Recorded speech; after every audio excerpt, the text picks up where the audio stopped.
Here goes the already busy Semenyo in towards Ronaldo. Well, that wasn't supposed to happen. Everyone, especially him, expecting international goal number 144. Palju jätta ka Ronaldo kõrval ka kastis. Talo otsib sõpra, leiab Pedro Neto, Neto lööb ja 1-0. 1-0 ja kui räägitakse kes lööb Portugalis ära, et küll Ronaldo, siis lööb Pedro Neto. 23 minutil läheb Portugal seda mängu 1-0 juhtima. Väravasööt Unitedi mehele, värav Chelsea mehele. Portugal 1, Nigeeria 0, Pedro Neto.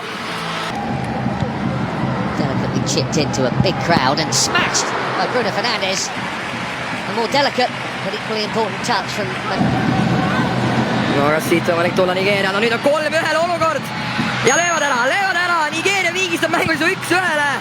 Sevilla mees Akorra Adams paneb mänguvahendi Diogo Costa selja taha. Ja kuhu jäid juhitama nüüd seal Portugali kaitsjad, ei oskagi öelda, sest ei kuskilt oli järsku Nigeerial 3-1 olukord, mis ära ka realiseerib.